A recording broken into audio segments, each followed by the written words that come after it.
Hello. Give me. Oh, we were so close with no scuff. I forgot to put the chat box on. Give me a second. Welcome to the D&D Planning stream. The Vance talks about some D&D stuff, gives some advice, and we see where we go from there next. Give me a second while I get things set up for you guys, because we need to make sure you guys are visible in the chat box. Yep. Hey Yoshi, good day to you too. Good day to you too. Let me get our chat box open and ready. And then we can, talk about what this stream is going to be like. Talk about what we're going to achieve, I guess, in some sense of the word. What we're going to establish. There we go. There you guys are over there on my chat box. So, you're all here because you like D&D, correct? I hope so. I really hope so. Or you just like spending time with me. Either way, D&D, Dungeons and Dragons, and tabletop RPGs. So the quintessential thing for that is a DM, the person who arranges the game, who gets the ball rolling, as you would like to say. Some people have never played D&D, like yourself, Yoshi, and that's all good. Listening to D&D is like sometimes the biggest first step before playing it, because that's one way to get used to it, the format and how people are, the best way to experience it. I know some people watch Critical Role and that's their way for experiencing it. That's the biggest example I can think of at the top of my head.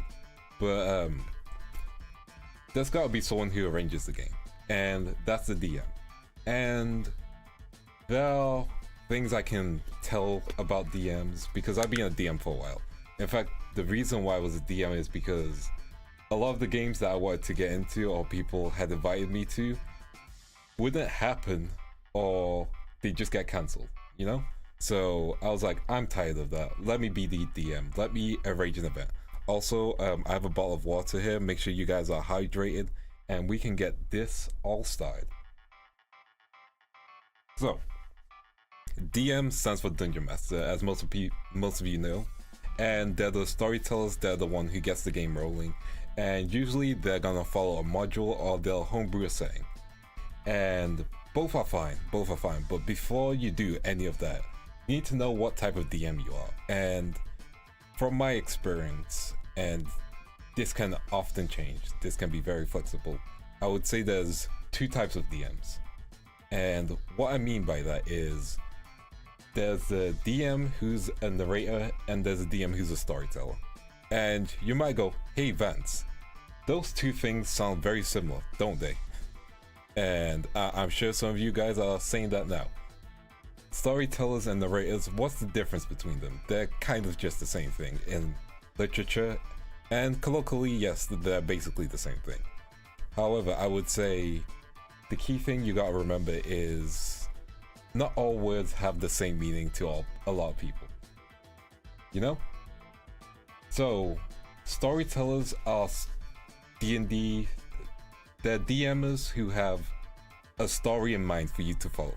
They have a beginning point, a middle, and an end. They have the start of the journey, the low point, and then the climax, the end of the story. These are usually DMs who have their campaigns planned to last like 16 sessions or 20 sessions. They know where the story is gonna go, they know that players are gonna follow these beats, and they're usually the DMs who are, I wouldn't say restrictive, but they will try to guide you to a path, A path you might not want to go on, in all honesty, but that does tend to happen in some cases. Like, they'll give you a story and you're gonna be part of it. They're making sure their narrative is shared with you, and that's alright, that's okay. Then I would say there's the narrators. There are people who have given you the start of a story and then you participate in it. So you'll make something happen and they'll say what's happening. Usually narrators don't have an ending in mind. They have an idea of how you'll get there. They have an idea of, that is true, but we don't want to talk about those DMs. You know what? We'll talk about those in a second, actually, because let's get some thumbs down for DMs who think their job is just to kill the players. Like, genuinely, some thumbs downs in the chat for that. With narrators, their goal is to guide you through the story. You're the one who are affecting it. For example, I would say Baldur's Gate is closer to a storyteller because you have your beginning, middle, and end. And narrative-wise, something like something that's just very freeform, something where you don't expect the ending. Like, you don't know what's gonna happen in the end, and neither does the DM. You the players don't know, neither does the DM. He reacts to you. He plans the next session after the current session ends. So they're currently like walkabouts, you know? DMs who think their job is just to kill the players are people who have been misinformed about D&D, in all honesty. There are people who think D&D is just, okay, people must die. Like, they want to, you know, make sure that they just want to make sure that, oh man, I have a cool way to kill you. Let me show you off this character who's going to kill you in a very interesting way. And that's not fun in all honesty. Let's be genuine and let's be real.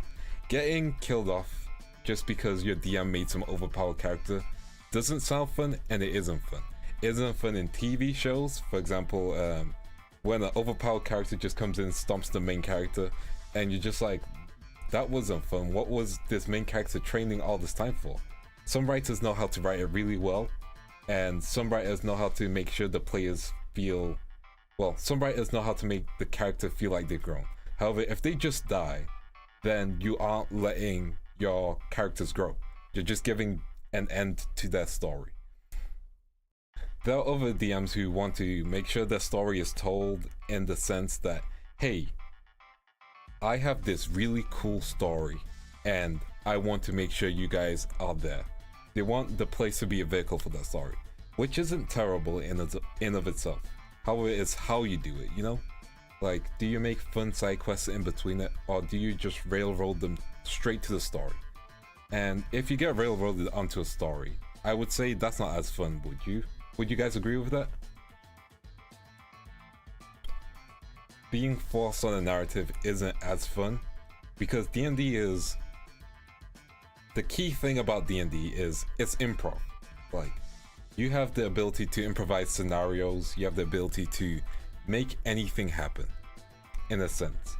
Anything that is internally consistent within the world, yeah.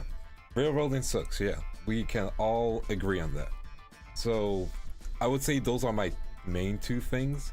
Any DM that does like stuff other than that in a negative sense, I would say can still fall under the same camp. Like, storytellers can still fall under the camp of people who want to tell the story despite the, you know, despite everything around it. People who want to make sure PCs are killed are also storytellers who want to make sure players die, you know? Narrative and DMs are very flexible. However, there can be some issues with flexibility in that sense, because as a DM in that situation, you have to make up a lot of stuff. You have to be in the correct mind space to be like, oh no, I need to get something going. Oh no, they beat this character way too soon. And that's gonna happen in your first game frequently. Or you're gonna be in a situation where you're like, oh no, I've not balanced these characters. And oftentimes, I am a firm believer on the fly changes, you know? If you need to make something have lower HP, let it have lower HP. If your players are dealing with something that's stronger, hey Toik, dealing with something that's stronger than them, then you can let them, you can have that monster either reducing their strength, reducing the charges of like abilities they can do at that moment, or you can make them retreat because they've gotten what they wanted. You can make something up where, oh, they're only there to retrieve an item, they have no interest in the party. Stuff like that. Like, your job isn't to kill the players. The people in the narratives are the job. It's their job to kill the players, you know? If you have, for example, let's say you have this villain, he's your overarching villain, and your players accidentally meet him earlier. Normally what you would expect to happen is a fight to occur. However, you have the power as a DM to be like, that character there isn't thinking of fighting. At that moment, he's gauging their strength, or at that moment, he wants to have a conversation with them. Figure out why they want to stop him. who knows, maybe try and create some dissent in the party and get people to switch sides. Like, you can do creative stuff like that, because in a sense, D&D, and this is gonna be the craziest comparison, D&D is like an anime, you know? It's episodic, in the sense of like things follow through each episode instead of in the sense of like episode of the week, monster of the week. Like, you can sow seeds of doubt within your party. The party doesn't have to be together all the time. You as a DM can separate them. You as a DM can make them interact with certain NPCs more than other NPCs. Like, certain players don't need to interact with every single NPC, which is why side quests exist. You can separate your party. Like, I know the meme of like party getting separated is like overplayed. However, it's fun and fine to separate your party, because you as a DM can craft two fun narratives between the two. So with that, what do you guys think in chat you are? Are you a storyteller DM? Do you think you have a story in mind? Or do you think you're more of a narrative DM? Because both of which are fine. Like, there's not one that's better than the other, you know? Some people as players enjoy knowing there's a narrative that they're following, that there's a story that they're going on, and that at the end they're gonna have that big climactic battle and realize, hey, I did that. I beat the villain. We beat the villain. Let's celebrate. Or are you a narrative DM where things happen and you're reflecting, changing the story to it? Both are fine. For myself, I'm more a combination of both is also really great, you know? For myself, I'm a combination of both, but I tend to lean more on narrative. You know, like, I like stories that I can reflect and change, because a big thing about being a narrative DM is you can make the world feel so reactive, so interactive. Like, if a player misses a side quest and then goes around to that same area again, you can say, oh, because something else happened, this is not happening.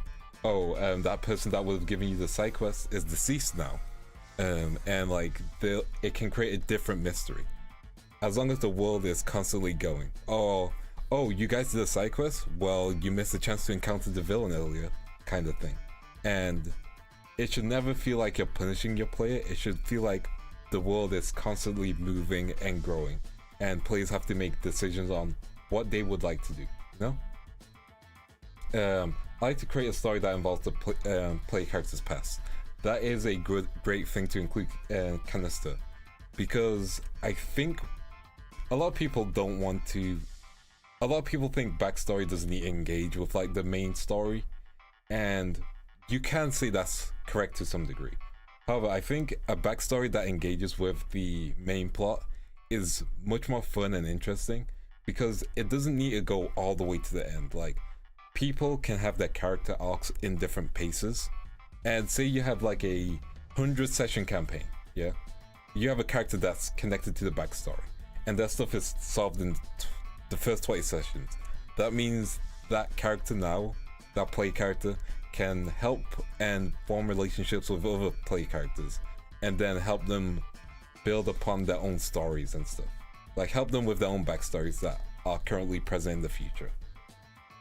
Rabbit Mutt. I've never DM'd, but it sounds interesting. I would like to think I just set up the pieces in the world and let the players create the story through the actions.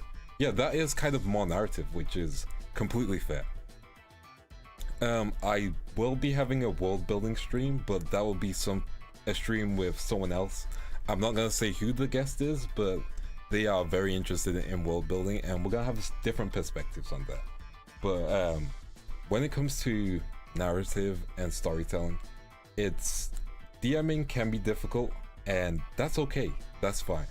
Like, being a first-time DM is always gonna be a struggle, because you have the player handbook in front of you and you have the DM's guide, and you're like, ooh, this is extremely overwhelming, you know? And it requires a lot of reading. You can go through YouTube videos, or you can watch people just play, you know? And then you slowly begin to realize, oh, this makes sense. Oh, ability checks, that makes sense, you know? Like, I won't get too into it, because I feel like doing stats and abilities are kind of the boring section, whereas the more interactive stuff, the plot elements, they're the more fun, interesting parts, in my opinion at least. You know? And DMing is fun. Being a player is also fun, and when it comes to players, the more a player is immersed in their character, the more fun I feel it is. Compared to players who say, oh, this is what my character would do, you know? Like, try and avoid saying, oh, this is what my character will do, and more, this is what I would do as my character. Now, those two sentences might sound exactly the same, but one leads to, oh, this is what my character would do, which is, oh, I'm going to do something crazy and justify it by my character would do this. I'm going to do something that's really idiotic because my character would do it. And just because you have low intelligence doesn't mean that, oh, that's an excuse to do that stuff, you know? Because you still have general knowledge in a sense. It just means you can't recall that knowledge too exact. At least in my opinion. I feel like creating dumb characters / himbo characters. Himbo characters are a different thing. Himbo characters can be fun. Creating characters that are purposely dumb and like can be extremely harmful to the party, that's something I disagree with. Let me just take a sip while I formulate the next sentence.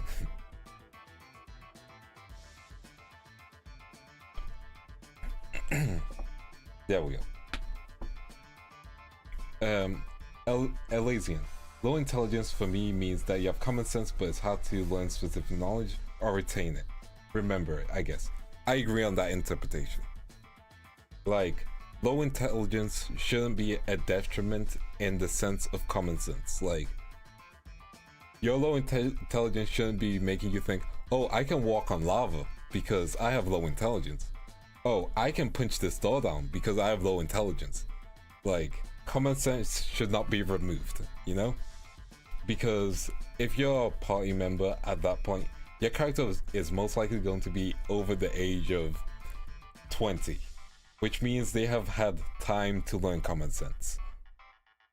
Or I would at least hope they have had time to learn common sense. Unless you're playing a child character, and even then child characters can have common sense still. Or it's an example for them to learn stuff, you know? Low intelligence can be difficult to play as well, so you have to keep that in mind. Bear the fact that low intelligence can mean several things.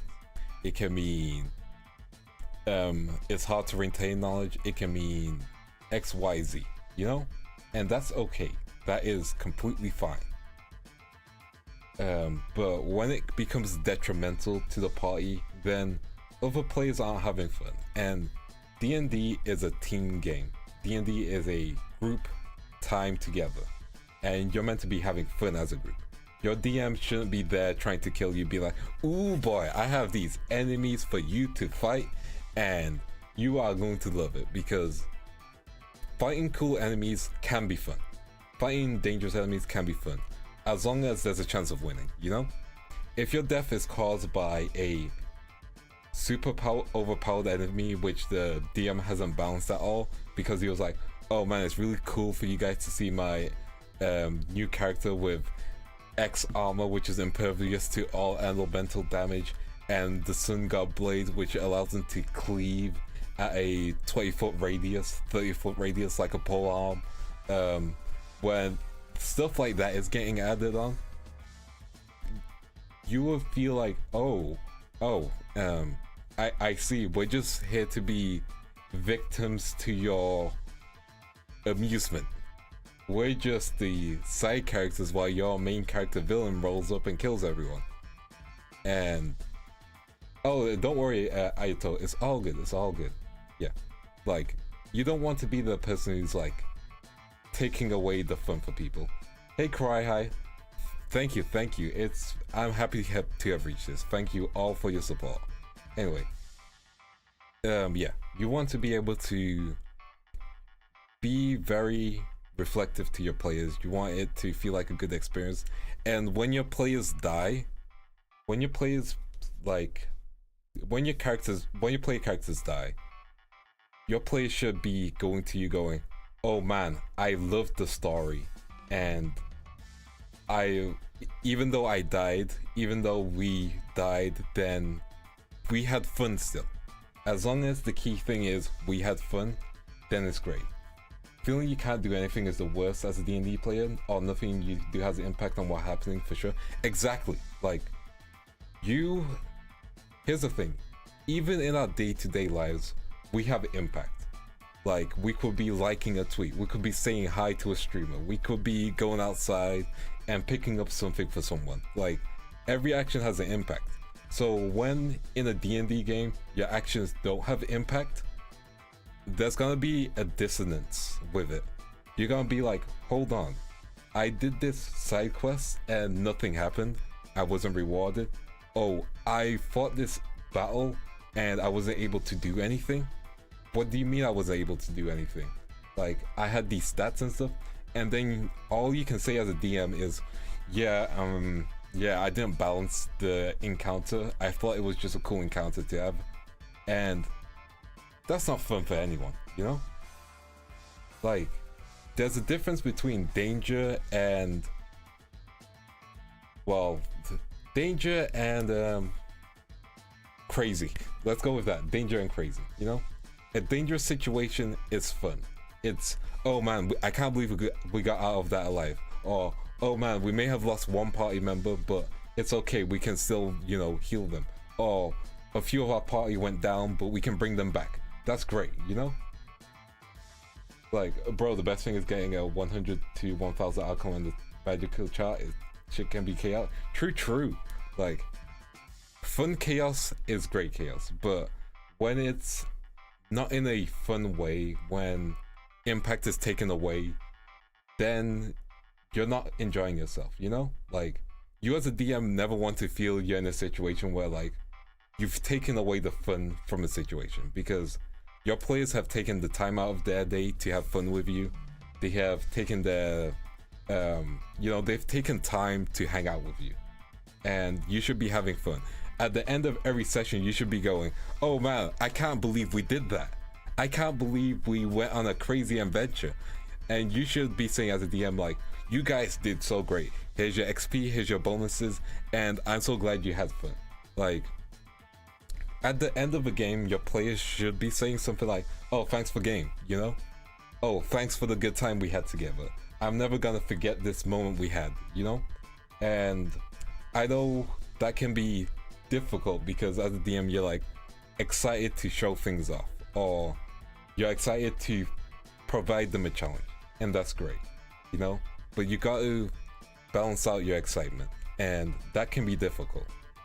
And it's a learning process, which you will learn the more you DM.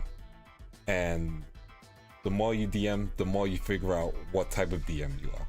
So that is the first section. Now, when it comes to world building as the type of DM you are, oh, let me just read that question. For sure, as a DM, it's so nice to hear thanks for game. Hearing them talk about the game just after the session ends. It's great, it's fantastic. Like, having people make art of what's happened in your games is also great. Having your own players make dice or accessories because they've enjoyed games so much, that's what you want to experience. That is the joy, you know? And that is the fun that you can have. Let me get back on track because I just like zip past, and now we need to reverse back and talk about the types of DM when it comes to world building. So again, we'll have a whole different session on world building, which will be okay, but let me just slow it down a bit and talk about world building. So when you're a story type teller DM, I've mentioned it a little before, storytelling DMs can often fall into the trap of the world is static, you know? You know when you're playing a game like any anime or MMO, and you're the main character and things only happen when you arrive. You can be as late as possible, but nothing's happened until you've arrived, you've cleared the dungeon, or you've fought the boss battle, and then the people in the city are like, you have saved us, thank you very much for that. Even though the danger had not continued until you arrived. Storytelling DMs can fall into that trap because it's very easy. Like, yeah, like if you, yeah, Canister says it best. You need to hurry, proceeds to do every side quest. Like, storyteller DMs can fall into that trap of things. Let's have things just happen. You have side quests available, and you can just stack them up, you know? And that's fine. That's completely fine. But to make the world feel real, feel lived in, you need to make it feel like if there is a clock, if there's a ticking clock, which J.J. Abrams loves to use. It's very cinematic of this. You can see in a lot of his films. But if there's a ticking clock, you have to commit to the ticking clock. If a city is going to be destroyed in 10 hours, but your party goes and do a side quest, then, you know, you have to accept that the city might get leveled by a dragon, you know? Well, you have to accept that. You can't just wait on your players too much. And if players don't engage with the stuff you set up, don't be upset about it, because it means you can use that stuff down the line later, you know? Hey, extra, let me just make sure you are modded. Let me just give you your wrench. There you go. Fantastic. Now, yeah, so making sure the world feels lived in, making sure it feels real is one of the jobs you have to do as a DM, and it can be very difficult. Genuinely, it can be difficult to make sure the world feels lived in, because you're like, oh, they didn't do this thing? How do I show there's a consequence of not doing this but doing this? And consequences don't need to be negative, you know? Like the earlier example I shown. Oh hey, you guys have a side quest to save this family, and your party chooses to ignore that. They go back to the city and that side quest is still there.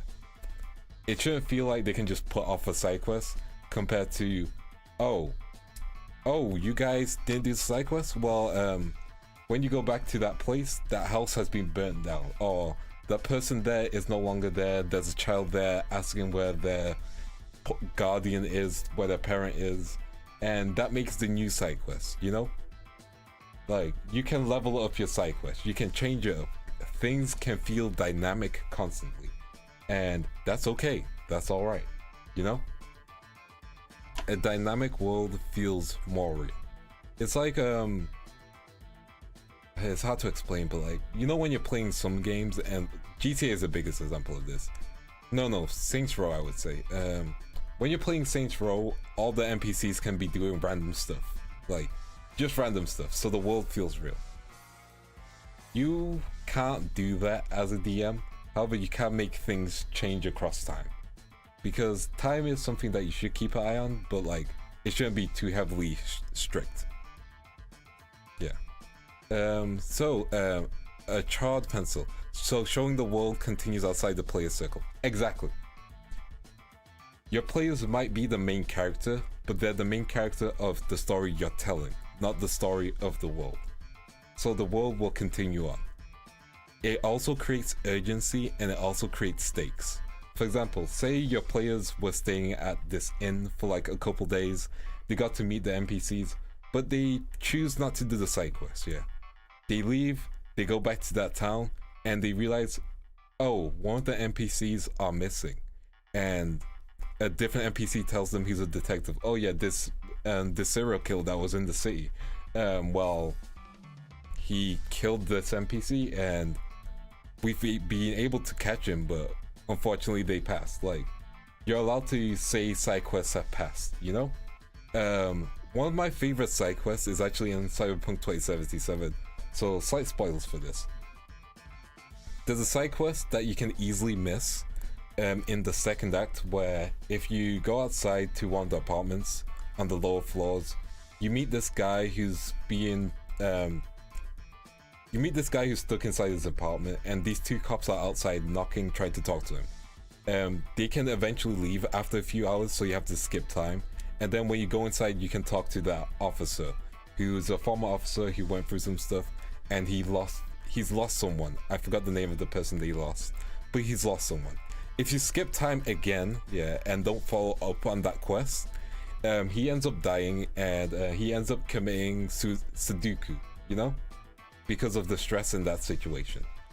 So because of that, if you do the right thing and investigate things and follow his side quests up, you get a much more satisfying resolution. Whereas if you just skip time, well, you've skipped time. Time moves, people make decisions without you, you know? Tom, I've had players ignore intel that they've learned of a monster attack on the town for over a week. When they finally were there, the story was about helping survivors evacuate the loss as the town was lost. That is a good way to do it. Like, changing the story to an evacuation story still lets them do something there and shows the impact of their inaction in a sense. It shows that because they ignored intel, a town was basically sieged, basically lost because of it. And that's a dynamic way of doing it, you know?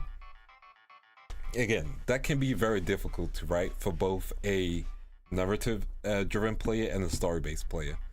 With a narrative-based player, a narrative-placed DM, that can slightly be easier because you're constantly changing things week by week by week. Whereas a storyteller, you can feel the world is like just there for the players, and that's okay, you know. There's no right way to DM. Everyone can DM in any way. However, there are wrong ways to DM. There are bad ways to DM. You can be inspired by other people's ways of DMing, and that's fine. Like, DMing isn't owned by anyone. But when you make a world that feels very static, very uninteresting, your players might not feel as attached as you are because you know how the story ends. You know everything within this world, and they are in your head. They're not gonna see everything you have put out for them, and that's okay. Hey Vivi, I'm scared of DMing. DMing can be a really, really big challenge, and I think the biggest thing that scares newer DMs is, one, the responsibility, and two, I would say, the Dungeon Master Guide. Let's be honest. Let's be honest as possible. The Dungeon Master Guide can be intimidating. Can look, you know, like, it can look not fun. It can look like you have to memorize all these things. However, there are cheat sheets online which are fine to go through. There are other resources available to help, and it can be slightly difficult. You know, you're basically trying to tell a story, and you're the one in charge of the story. Whereas when you're a player, you're not in charge of the story. You're just a participant in some aspects, you know? You are just the person who, you know, chills in a sense, you know? Give me a second. I want to DM Strixhaven once, but I realize overwhelming is. Yes, I can agree with that, Vivi. I would say, surprisingly, if you do homebrews, they're easier, or I can give you guys my big cheat sheet for DMing for the first time. Okay. Also, hey Corin, I hope you're doing well. I am doing great. We just talk about some D&D, and I'm gonna give you my big tip for new players. You guys ready for the DMing cheat sheet? The thing that will make your first experience worthwhile. The thing that will make you not have to read a single book on how to DM. / a single module, I mean. Stuff that won't make you read a single module, just get into DMing, the bones and the basics. Would you guys like to know the big secret advice I have for you? Oh, D&D is fun. Like, I fully recommend it. But yeah, would you guys like to know the secret? The secret is basing your first campaign as a DM on something you're familiar with. This could be a Sailor Moon campaign. This could be a Bleach campaign. This could be a Naruto campaign. This could be I'm trying to think of something. This could be is it wrong to pick up girls in a dungeon? Like, it could be even Tokyo Ghoul. Anything that you're familiar with, that means you know the internal consistency of that world, you know? Yeah, steal everything. That's the golden rule of DMing. I got a chance to play it for the first time. I had a lot of fun. Exactly, like D&D can be so much fun. But yeah, just find a world that you know the back of your hand. Like if you're the biggest Naruto fan, like there are Naruto modules available to you, and everything will just make sense to you, you know, because you're familiar with that world. If you're not used to Strixhaven, then it's gonna be a lot to read through, and it will definitely feel overwhelming because it's gonna be your first module. And if you have a friend who knows how to run Strixhaven, or if you know people who have it in the past, they can give you some of the best advice. So be sure to go through to them to get that advice. But familiar settings to you help you write a story. Like, for example, let's say I was doing a Naruto campaign, you know? They also have, I'm not sure, but rules for the game's established worlds. Yeah, that's true. For example, if I was running a Naruto campaign, what are the 3 structures that I would do? Okay, so I would do something like the bell test. The test that tests their teamwork. If I don't want to do that, then the first thing I do is, okay, you're all Genin, you're all starting your first rank C mission. And the rank C mission is the drama, it's their base. It's the first time they leave the village. You make the first few sessions about them being in the village and training, then you make the next sessions leaving the village, doing something, a mission simple as that. Nothing world ending, stuff that lets them get used to their jutsus, their techniques, stuff like that, but also provide them with a boss, an adversary, something that will give them real danger. They go to another place, they do their mission, they succeed or they may lose. You might lose a party member, or you might have a party member which is seriously injured, or your party member might level up, learn a new technique, and it's a great scene, you know? Because you know how the formula of the Naruto goes. Like, rank C mission, you do your rank C mission, they do a fantastic job, you get your Chunin exam, stuff like that. You can create an invasion going on in your campaign. You can make your campaign be about the people who are invading a village. Like, because you know Naruto, because you know that saying, and let's be honest, you've all at one point thought of your own Naruto story in your head, you know? That can be your basis for something. And there you go, you have your setting, you know the internal consistency, you know the rules, there's your world. And all you need to do at that point is make sure your players are ready and tell that story. And it can feel familiar to the players too, because hey, maybe they like Naruto too, maybe they watched an episode or two. It gives them a visual basis for something. Whereas reading a module doesn't give you a visual basis. Like, Curse of Strahd, I would love to run Curse of Strahd. But man, I'm a visual learner. Like, I'm sure there's some visual learners in the chat too. But I'm a visual learner. I'm guessing some people are visual learners too.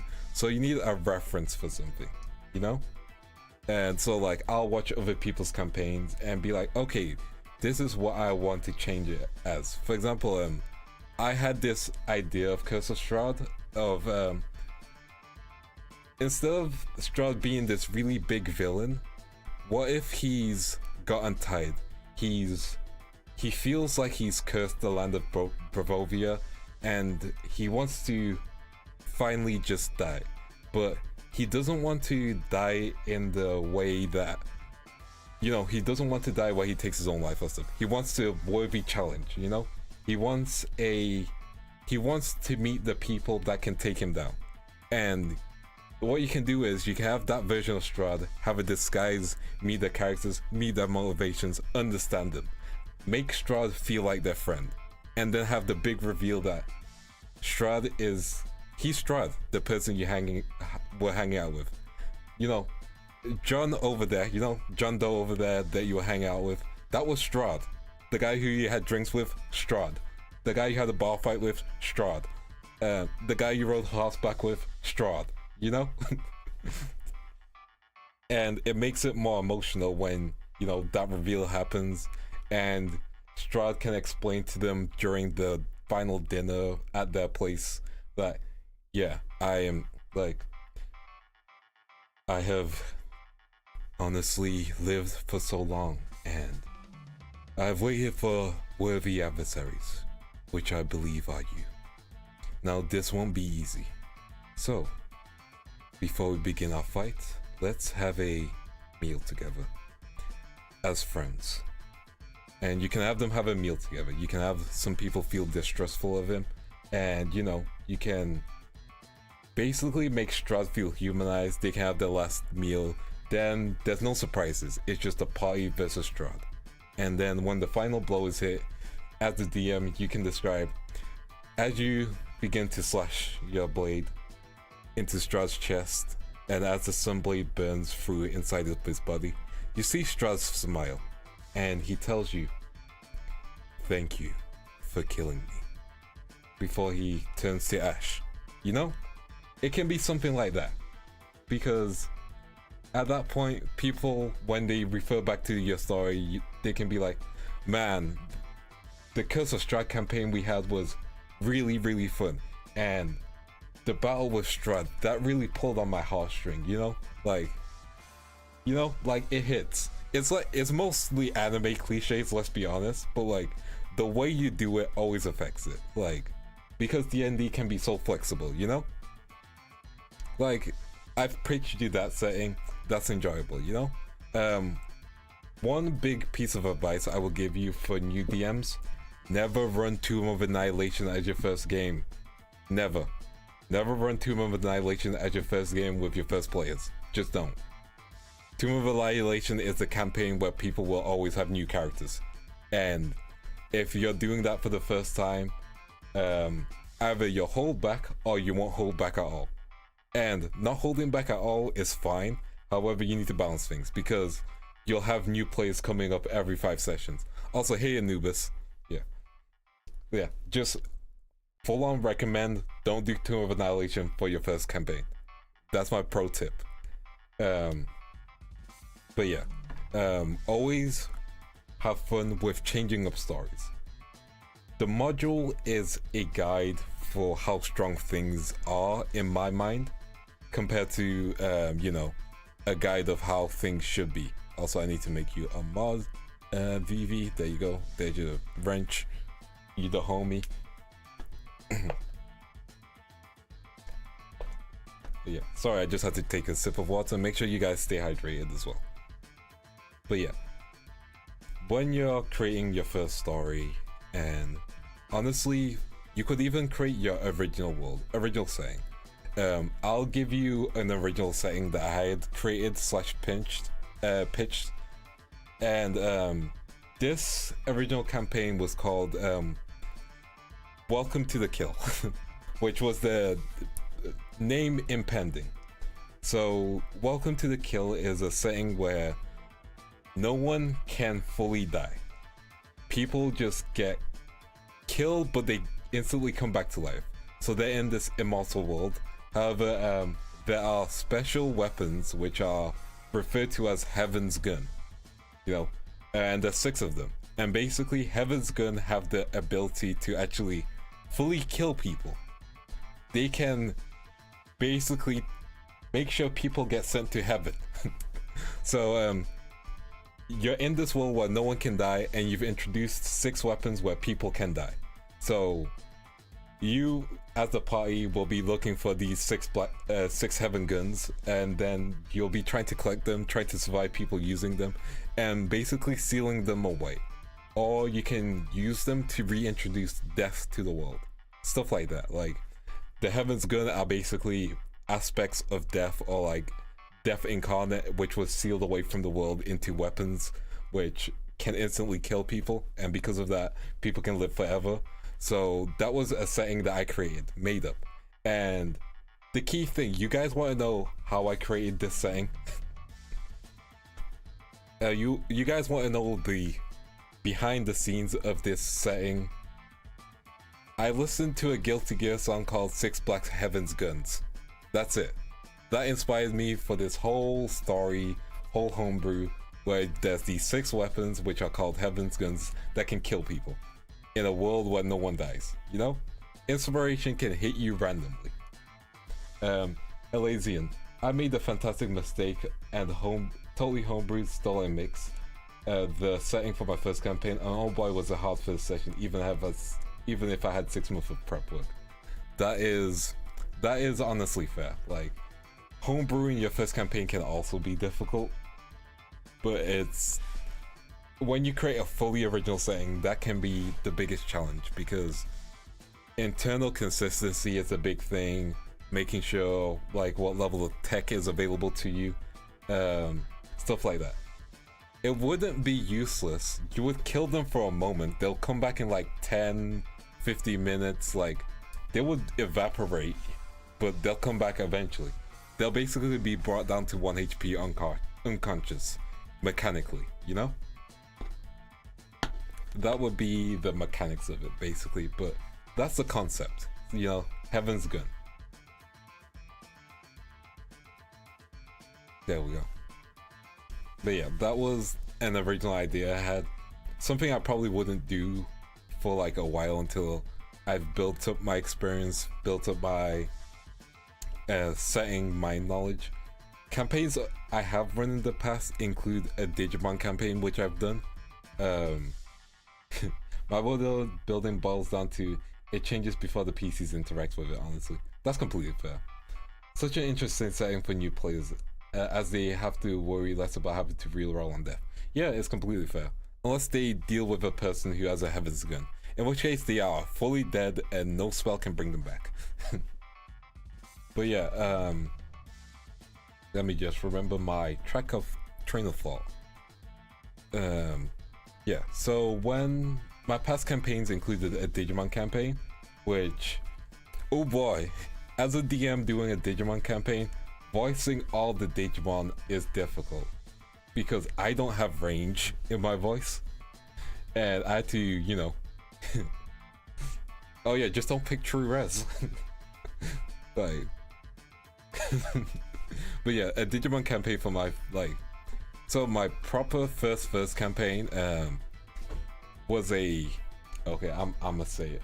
My first proper campaign was a high school DxD campaign, because I found the setting itself interesting, and the abilities, sacred gears, stuff like that. I found all of that interesting, you know? Honestly, I should have done it differently compared to how I did it. It wasn't ecchi, by the way, it was just like, I liked the background stuff that was there. So, you know, it was good lore. But I would do that differently, you know? Yeah, like, I would do that differently if I were to do it again. I have been wanting to run a Fate Stay Night campaign, which we might have in Globie soon. Maybe. I have 2 campaigns planned for Globie. I am talking to people about them, but they are planned, you know? Give me a second. Let's do. Give me 1 second.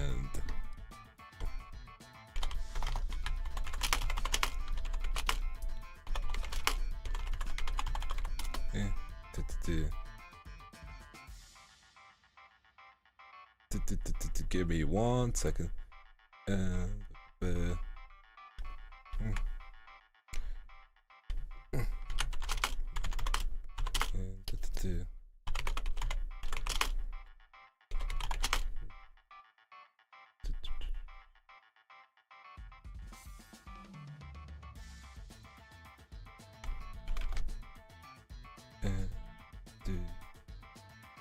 Give me 1 second. Just a quick emergency thing going on, but not like in a bad way. Just a nudge I need to give someone.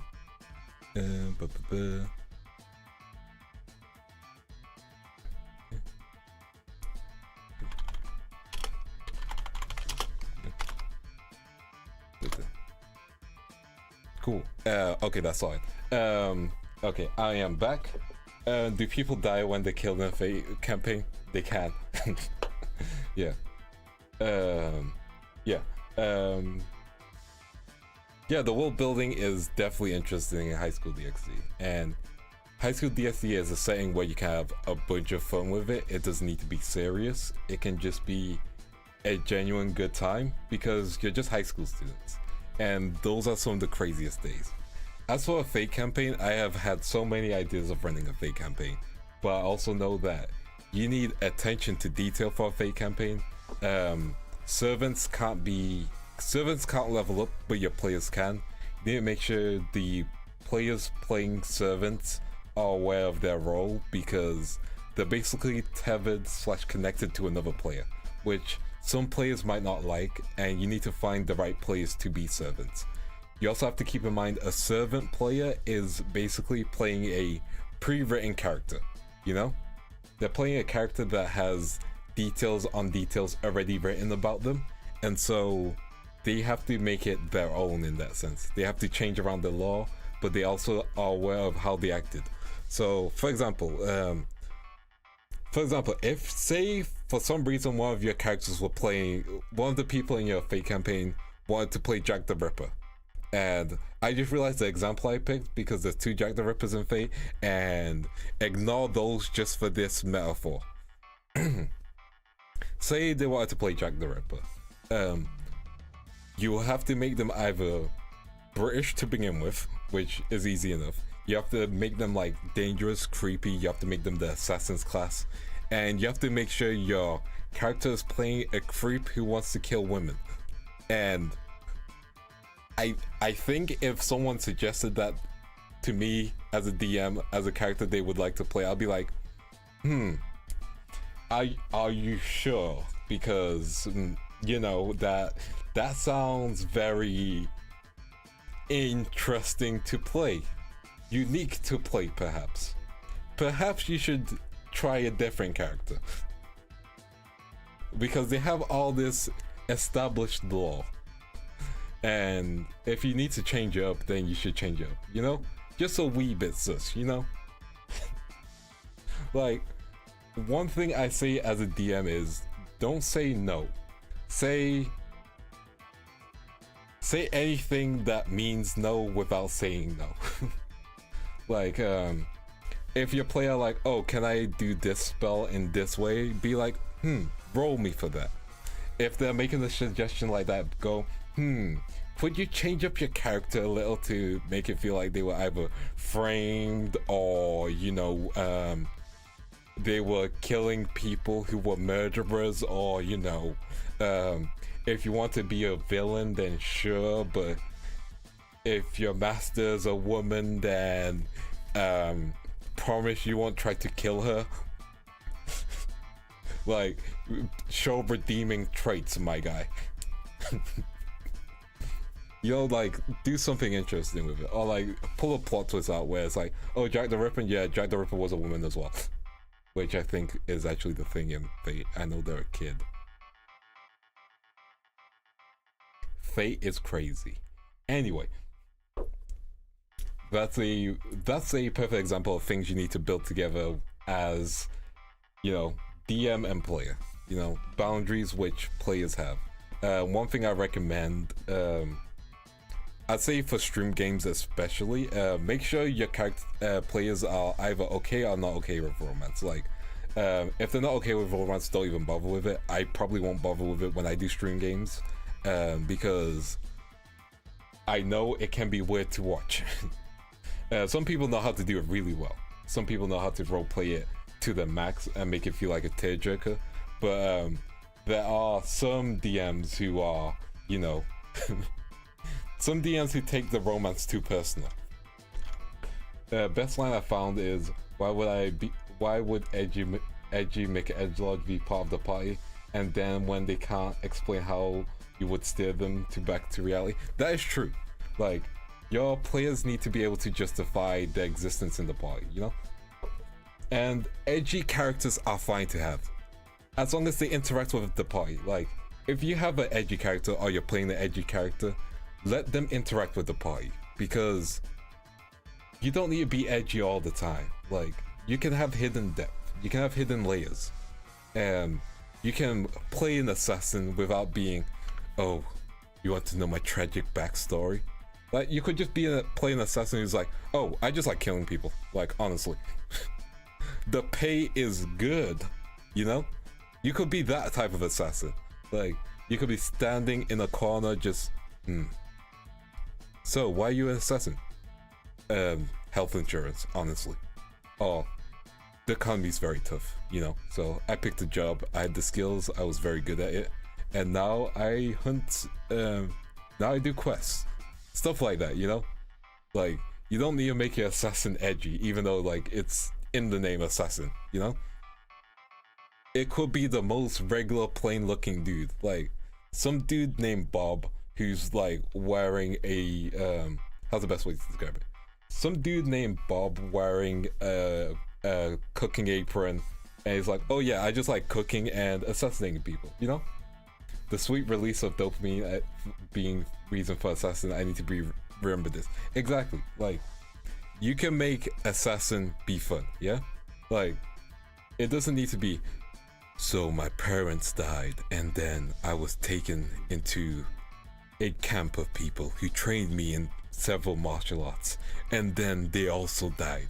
So I swore on the path of vengeance that I would kill them all. No, you could just be Bob who's like, so I was cooking one day and then I accidentally poisoned someone, and they thought, hey, you're an assassin. And the king was like, oh, you're a assassin. And I was like, no, I just cooked really badly. And then the king was like, no, you're a fantastic assassin, you must be trained. And so I got trained by the king, and now I'm here. Like, you can have fun stories like that, you know. You don't need a Tier backstory. Exactly, such tin, you know. Like, it could just be as simple as there are bad people in the world, and you know, I just want to kill them. Or, you know, you could be like, I want to make sure my daughter goes to a really good school, so I'm, you know, making money for them. And that can be really fun, because you could have a session later where you go to your, you know, you go to your assassin's family, and you're just talking with your children / family, and it can be goofy, it can be fun, you know. Like, assassins don't need to be the most serious thing. Like, take John Wick for example. He's an assassin, he's a sweetheart, he's not the edgiest person who ever lived, he's just some dude. And like, it doesn't need to be too goofy. You can make something feel lax, to make it feel real without feeling cartoony, you know? Like, Bob can just be some guy who likes to cook. You don't have to create this guy who has a katana, wears all black, has a mask, and goes, I must avenge my family because, well, one day I was in the park and then my family were killed, gunned down by a rival family, you know? Like, exactly, you could be getting revenge for a dog. You could be getting revenge. Like, it's fine to get revenge for someone, but like, you know, you can do it really well. Spike's family does a great job. Like, you know, it does a great job for setting things up. You know, like, exactly, dog in a car. That's all you need to do. You could have a former assassin even. Or, say, the fighter class. The fighter class doesn't need to be goofy.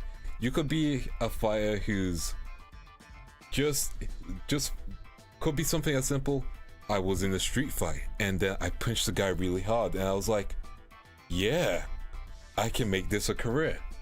Or rangers, I just love animals. Druids, I love nature. Like, you can build upon things. Nothing has to be cliche. And as a DM, you should be able to just say yes to ideas people bring up to you. Someone could bring you the goofiest idea ever. Like, oh, I was a dog and my master died, and then I was reincarnated in my master's body. Something like that, you know? Wizard necromancers, I love dead people. Something like that. Like, oh, I lost people around me, so I want to keep people around me because I don't like being lonely. Something like that. D&D is a creative outlet, so be as creative as you can be. There is no wrong answer in D&D. There is no right answer to D&D. There are bad ways to DM, but there's no wrong way to, you know, be a character. And I know some DMs want very serious stories, so you need to be able to judge what type of DM you have. And that's what the types of DMs are for. both DMs and players, because as a player recognizing what DM is there, then you know you can accommodate to that person better. Like if they're an active person and you know they don't want to go off the beaten path, you can choose to stay there, or you can choose to, you know, leave that group because that's not your type of DM you're interested in, you know? I just invented the upcoming hit Isekai on the spot. Necromancy is the class for those who want to just raise a family. Really good pun. Really good pun. I'm gonna let that slide. Yeah, so that's why it's, you know, really fun just to change things up. I'm just waiting for that message to go on the other screen. There is.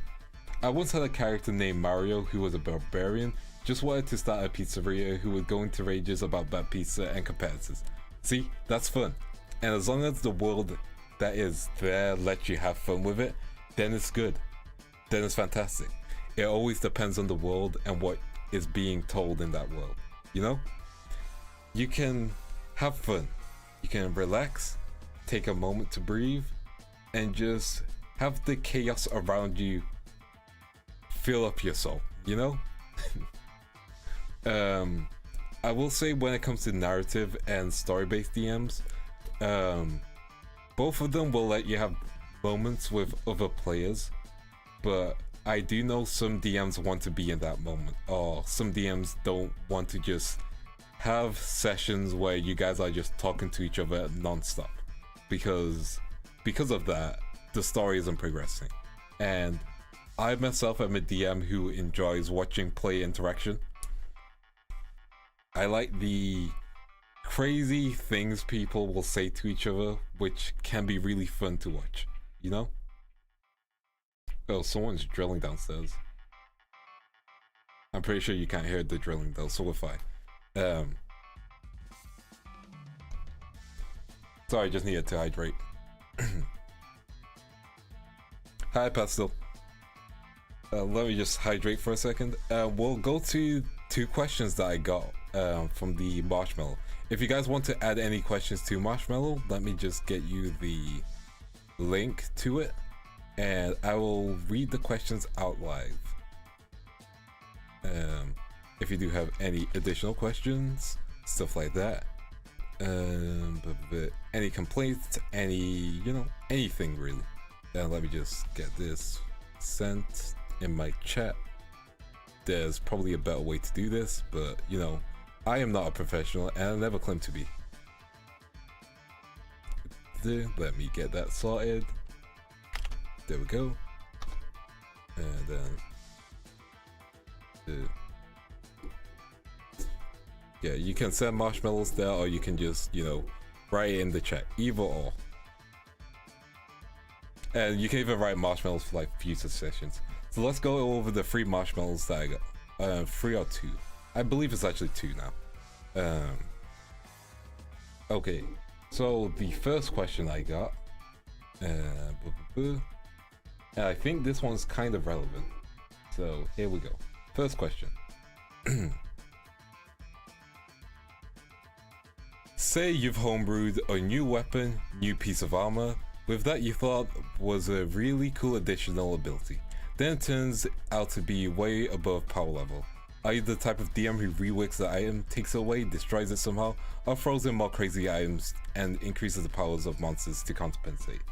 So that is a really good question, and I will say for myself, I would take away that item or nerf it, because introducing more crazy items or scaling everything else up is dangerous, because not everyone has that piece of armor, not everyone has that weapon. And if you introduce more crazy weapons, then you're basically doing the same as you would if you just nerf the one weapon, you know? It's about ease at that point. You can nerf one thing and make it easier so people can just enjoy themselves, or if you increase the difficulty too much, then people aren't going to enjoy themselves as much, you know?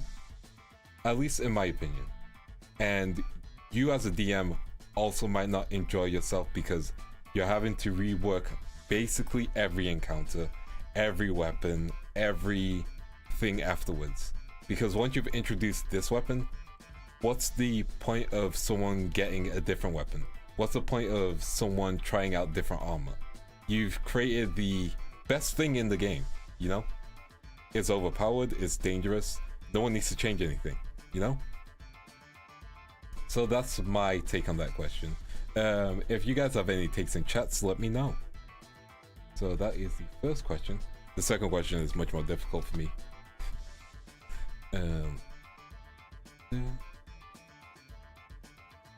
The second question. Do you have... Oh, let me go through that. Well, I remember seeing a campaign where the recurring shopkeeper had an OP weapon and the players managed to steal it. That actually sounds like a fun time. As long as it was balanced. Yes, this question. Do you have any tips for running a hex crawl campaign? I like the idea of them, but running hex crawl seems very overwhelming to me. So I have a slight tip, but it might not be as useful. But I will try to give a tip. With hex crawl, it can be very complicated and very intimidating. However, I say for hex crawl, make like 4 or 5 key sections and make sure your hex crawl map is just a big journey map, you know? And think of it like an overworld in a RPG, you know? They can go to a different square and maybe trigger an encounter, like have a dice roll happen on certain steps that they take. And that's fine. As long as you use the hex crawl as a big map, just to guide people to which area. And people can still move in diagonal ways or horizontally. Like, it's hard to explain, but with hex crawl, it's very freeform in terms of movement. And you don't need to plant everything on every square. A hex form is similar to a chessboard, you know?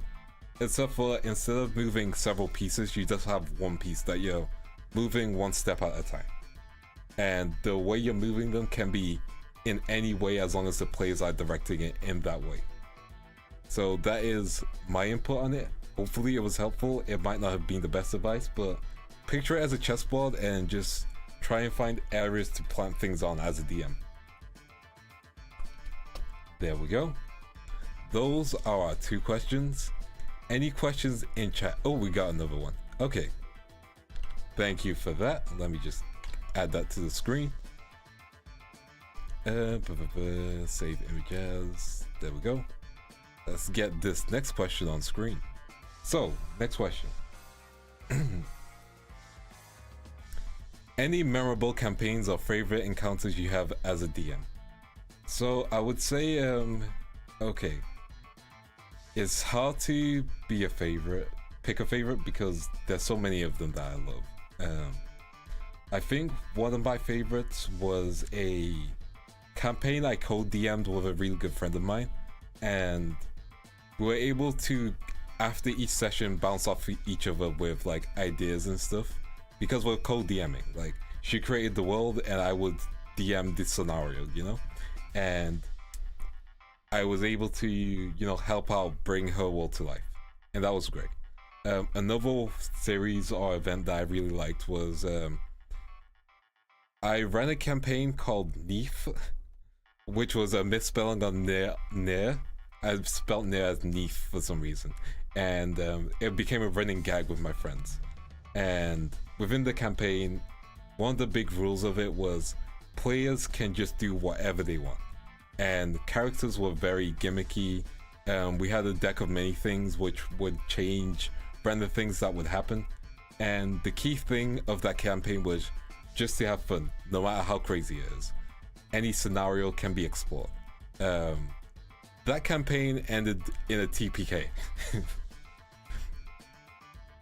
because I created a gag, where if a certain thing happened, I won't go into too many details, but a certain thing happened and it happened in a certain location, and that location was filled with bombs, and the players were fine with it because it was that type of game.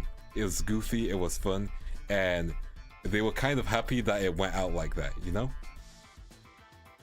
Elysian, do you have a preference on what type of campaign you'd like to run as a DM? High fantasy, grimdark, etc. Does it change depending if you're the player instead of DM? So, For me, it's difficult because I've ran a modern day campaign, I've ran fantasy campaigns, I've run more modern day than fantasy. At least in my when I think back to things, I feel like I've run more fantasy campaigns, more modern day campaigns than more fantasy campaigns, and I've enjoyed the fantasy feel. So when it comes to those campaigns, I find them really fun to do because with a modern day campaign and modern setting, it feels like our world, but there's a layer of something removed. It feels like any anime set in the modern day. It feels like a Jujutsu Kaisen kind of vibe. There's like a secret world going on which, you know, only your players are involved in. I like high fantasy. I prefer general fantasy compared to high fantasy because I feel like general fantasy, like, you touch upon politics less in general fantasy compared to high fantasy, which I feel like politics are an important thing for high fantasy. So even though people can say you can ignore the politics part, I feel like you're skipping something, you know? So there's stuff like that, which is fine. Grimdark honestly isn't for me because I need a little bit of hope, you know? And I know you can do that with Grimdark campaigns, but like, you have to go through the burner before you get to that hope. And it can feel like a lot, but I can enjoy them. And honestly, my preference for campaigns don't change. Like, I can just go through any campaign. There's not like one that I love, you know? No despair, no despair. Also, hey Ambrose. Next question, another one from Marshmallow. Here we go. Can I retire mid-campaign and continue with my character's son? That honestly depends on your DM. If I was your DM, I would allow it, but I would want you to fully explain like why you feel that way, you know? Fair enough, I enjoy DMing high fantasy because it gives me more leeway for me. That's completely fair, that's completely valid. I wish to do more like sci-fi campaigns in the future. I am thinking of running Lancers with a individual who will be coming to one of our streams later. But yeah, for me, it's very much a thing of... It's very complicated when it comes to like retiring characters, because you need to explain to the DM why. So if you feel your character doesn't vibe with the group as much, that's something you can easily talk to a DM. If you feel like continuing with the son might be good, then it's a good idea. However, I would say start off with a fresh character at that point. Just because your son, your character's son will be like very connected to you to begin with, you know? And you have to keep in mind your friends, your player characters don't know your character's son as well as you think they would. To them, that's just a new player that's joining in. And it can kind of also feel strange because you'll be playing the dad and now you're playing the father, mother, the parent of that individual, then playing the child can feel like a juxtaposition for both the DMs and the other players around you. So it's a conversation to have with your DM. I would say have a conversation and think of playing a new character, or figure out why you're not enjoying the current character you're playing. Because if you're not having fun, then there's a lot going on. If you're having fun with the people and not with the characters, then that's fair. If you're not having fun with the people but your character, then leave the group, I would say. If you're not having fun with the people and your character, then it's much more complicated. But always have the conversation with your DM, yeah? And if at any point that conversation becomes uncomfortable, then just let them know, and if they don't respect you because of that, then feel free to leave, you know? You're there to have fun, everyone else is there to have fun. Next, how would you deal with a character, play character with knowledge outside their character? That is a good question. Again, let me just take a sip.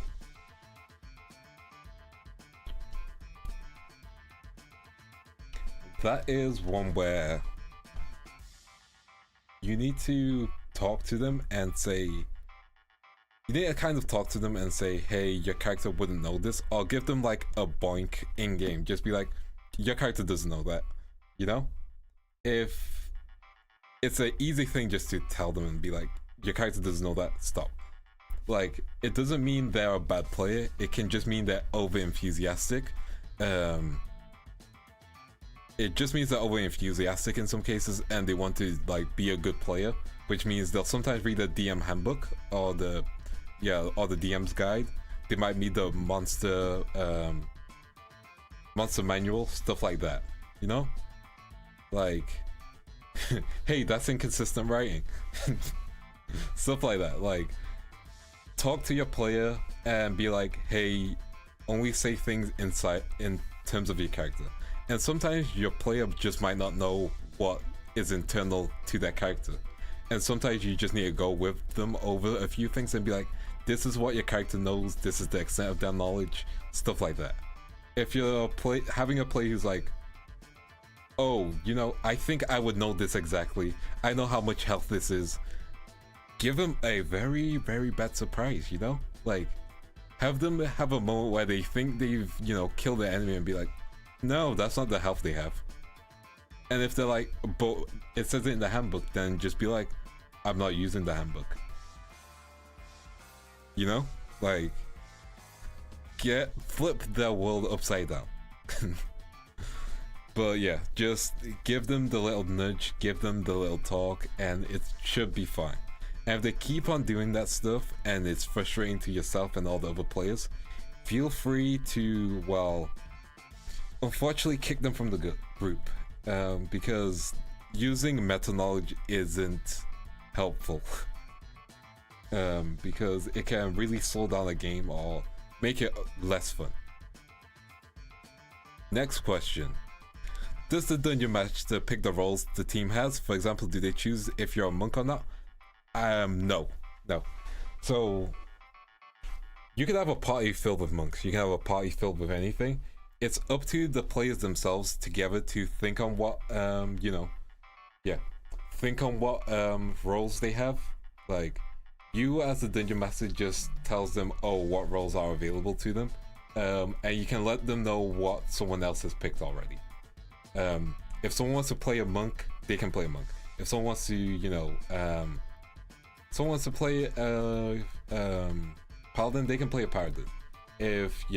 Player chooses. Player has full control over the choice they make. They can ask the DM for tips on like what they prefer, which is completely fair. But the dungeon master doesn't control what you play as, because it's your character sheet, you know? It's your character you're playing. It's your class, it's what you're doing. That's the key thing. Any particular comp is viable, all damage melee can work, all clerics amazing. Exactly. Like, any comp can work. As long as the characters themselves are unique, then it's fine. For example, say you're all playing paladins. You can make a Templars Order campaign. You can make a campaign filled with just Templars that are working together, you know? You can make a whole cleric campaign, like Healer's Academy. You can make a group of rangers and just be like, you know, Nature's Calling. Like, you can do something so much fun with same party stuff, as long as they're all unique. You could have a group of assassins and have an Assassin's Creed campaign.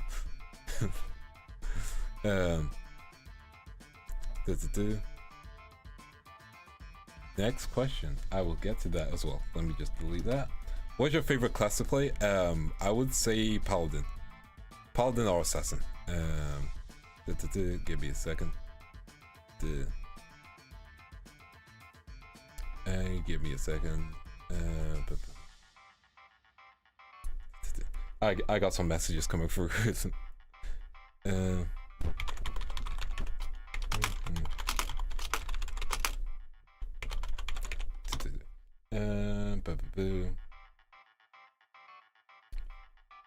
Where is it?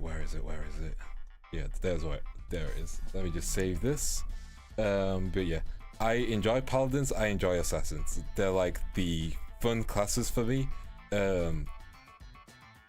I made the mistake of being the edgy assassin, but then I just changed my background because I was like, you know, I'll have it fun. None of his family actually died. He just says it all the time because that's what all the other assassins tell him, you know? And he doesn't want to feel left out. That kind of thing, you know? You can have fun with that. The next question we have is... Oh, Oath of the Watchers is really good. Paladin is my first choice for all CRPGs. Exactly. They're fun. They're just good. I have played Paladin in Baldur's Gate multiple times, and I have played... I played Warlock once, but that was only to do the opposite of the class that Shadowheart had in terms of Warlock slash Oath, I think. I think she's Warlock, but like she has someone that she follows. Is Shaw. If you pick her sister, you get really fun interactions.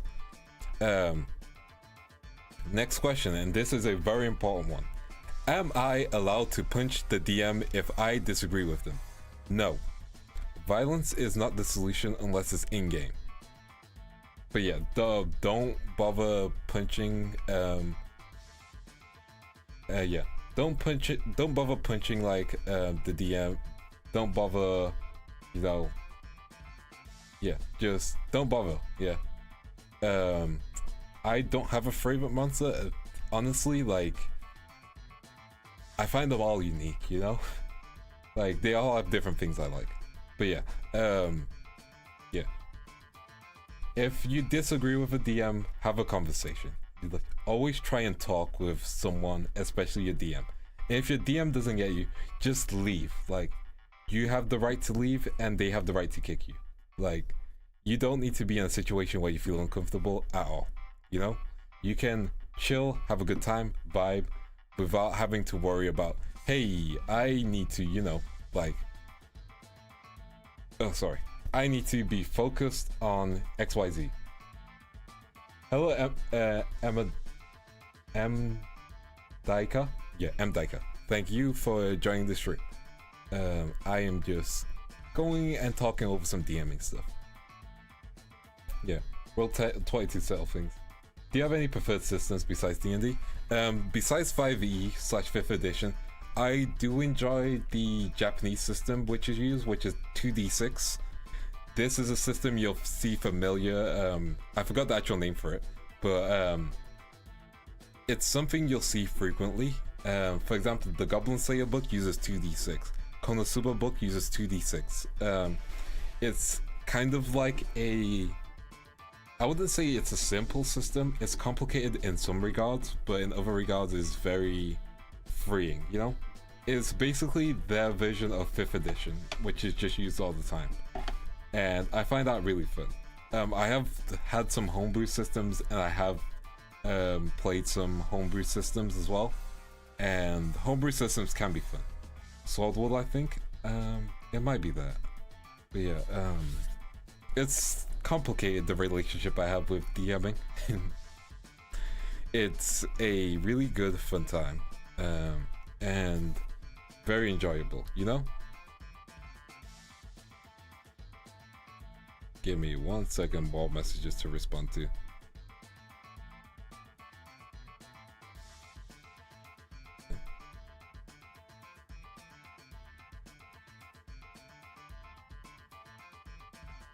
Sorry, I just have to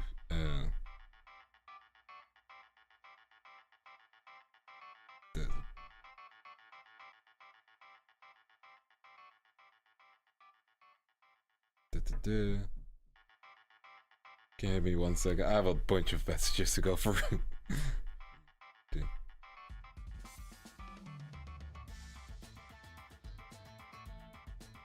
See, I'm not using the keyboard this time. There's no click clacks. Don't worry. But yeah,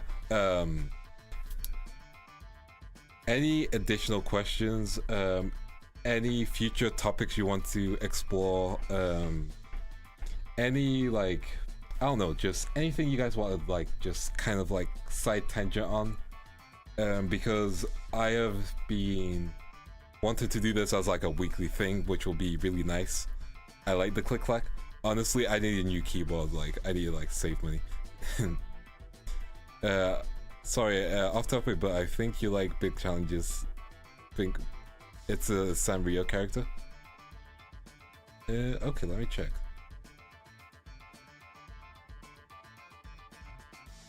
Gotcha. Okay, thank you for letting me know. But yeah, he a crocodile.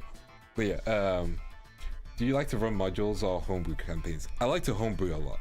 So modules are fine and all, and I think depending on the group, you can just run any module, which is really chill, you know? I like running homebrews. For example, I have is allowed to cast charm on your party. Avoid casting charm on your party, in all honesty. Like, it's not worth it, and you don't want to take other players' autonomy away from them. When it comes to homebrews, I've ran a Persona campaign, which has been fun, and I would like to run one again in the future, because I know there's a bunch of people in Globie who do like tabletops, who do like RPGs, and who do like Persona. I do know there's other VTubers who love Persona, so like, it's completely fine. And I think that'll be really fun to have. Yeah, I feel like that'll be really fun to like do in the future, you know?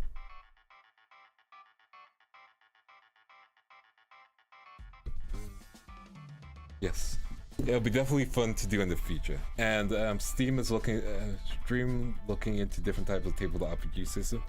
I might do that as a future stream, but I also find those type of streams difficult because it requires a lot of reading, and I'm sure you guys have, I think I've mentioned it before, but I do have dyslexia, so it can get rough for me. And I'm sure you guys don't want to watch me struggle to read. That's another reason why I don't do modules. Reading, my only weakness. It's game over. It's over. But yeah, I would love to run a bunch more modules in the future. I want to do a bunch of original campaigns with people. I am looking into doing a campaign based on the Tales of World / aspect. So that should be coming out next month, and along with that, Lancers. So that'll be 2 fun campaigns to do. In terms of systems that I use to run campaigns, it might surprise some people, but I don't use Roll20. So I've been running a Witchlight campaign with lost items / curse items based on Fairy Tail. That is actually really cool. That is nice. But yeah, I really like what's it called? Sorry, my brain is thinking. No, lost the train of thought. Sorry, if anyone knows what I was thinking of, let me know in chat. Otherwise, it's GG. What was I thinking of? Top God campaign, that'll be difficult, built differently. Oh, don't apologize. Like, it's fine. It was probably, I'll get back onto the train of thought later. Oh yeah, I don't use Roll20. There we go. See, I knew one of you guys would get it. It's fine to go on tangents because someone here will remember. I don't use Roll20, but I use Tabletop Simulator because I find it that players enjoy games that are in 3D / in a 3D environment, because they can visualize things easier. They can have tokens there, and they can move their own tokens to go to which spot. And in a 3D setting, it feels more like it fits in the world, you know? It fits more actively in that sense. And Tabletop Simulator can be very flexible for running homebrews, so you can plan different things out really easily. You can focus on things really easily, and it's a good time, honestly. It is a great time via Tabletop Simulator, and it allows you to have more freedom and just like have an environment around you, so you can mess around with the map. You can mess around with other things, so it's fun in that sense.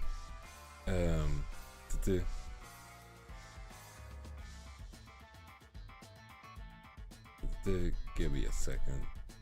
So I just need to save this because we have another question. Cats or dogs? Both.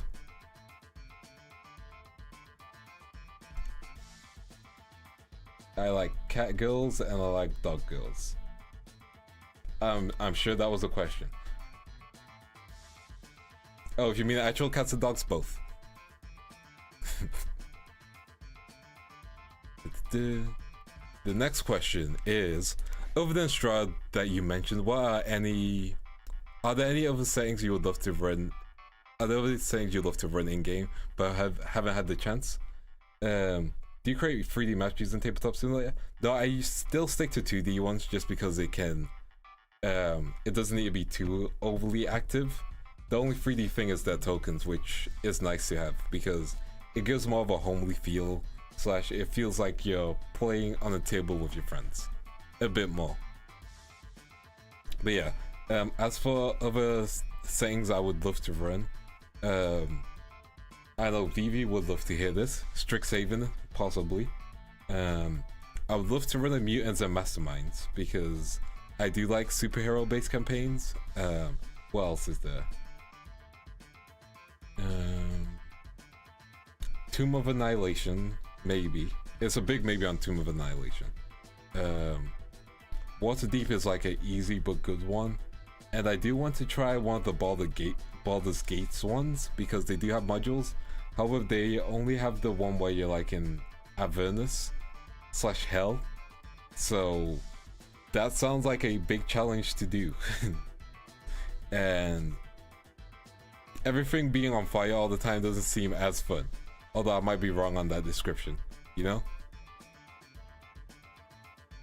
Let me just get rid of that question. We're gonna take another drink of water because I am parched.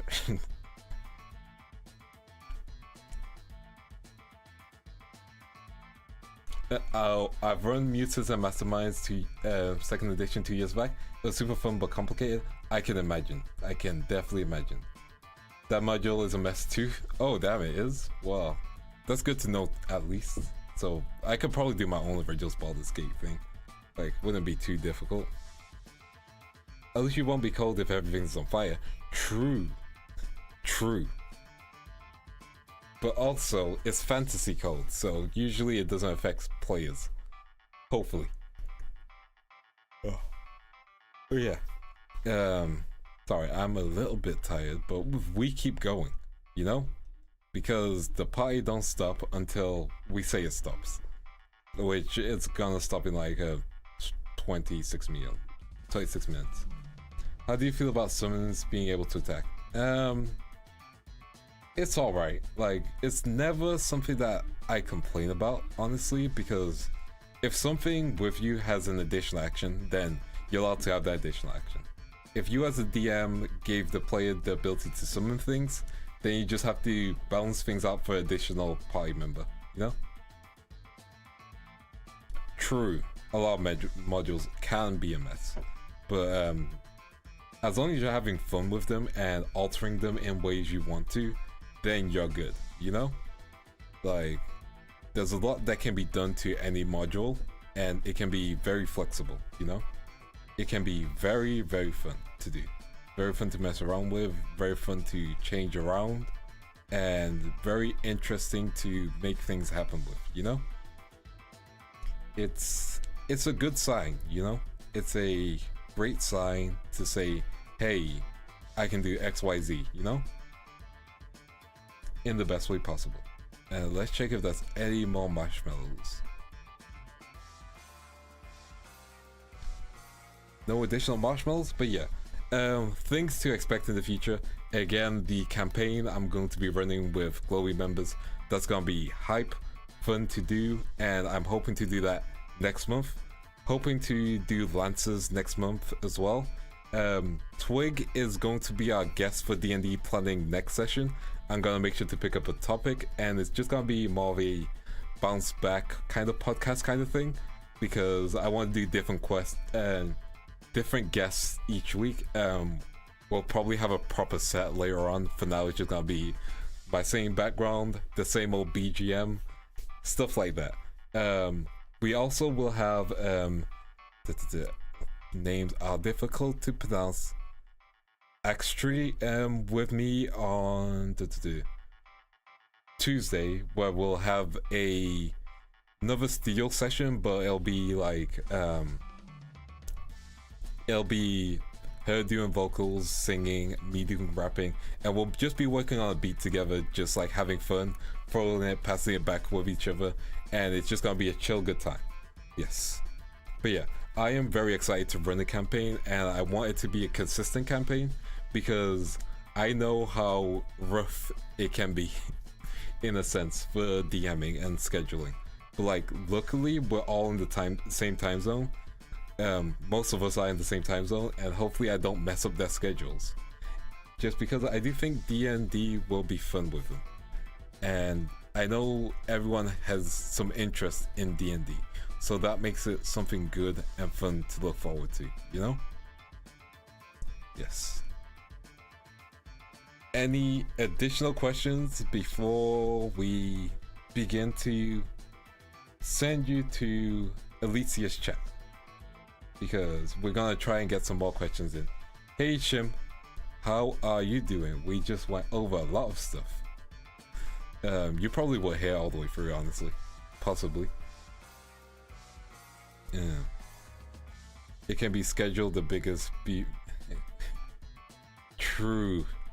Scheduling can kill any campaign. Like, you can have the greatest idea ever. However, when scheduling is involved, it can be very difficult.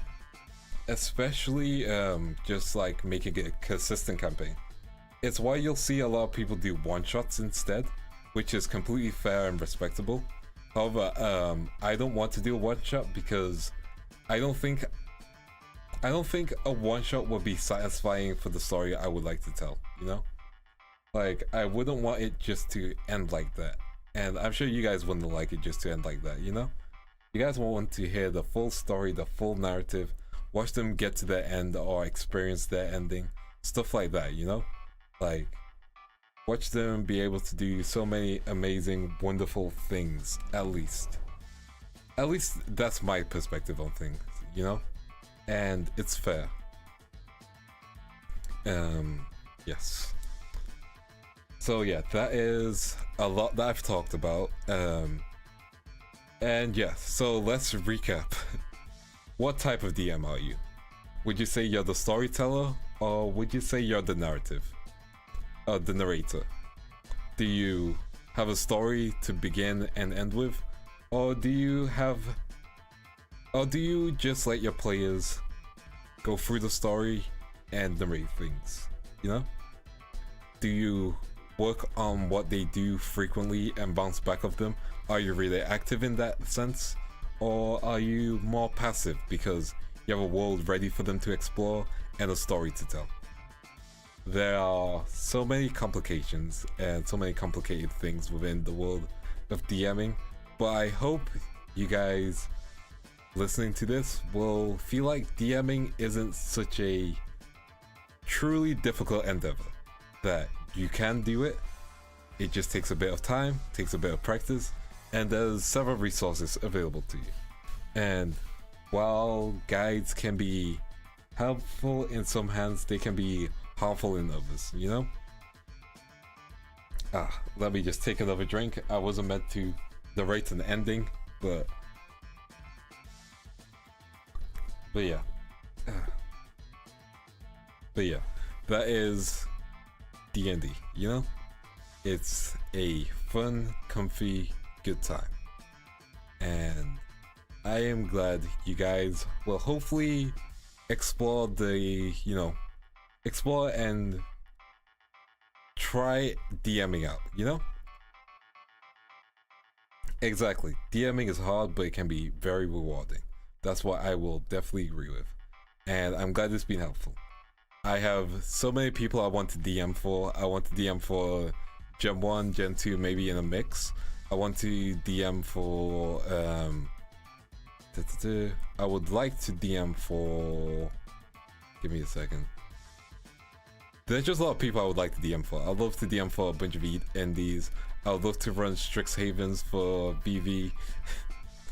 And a bunch of other people, I can assume.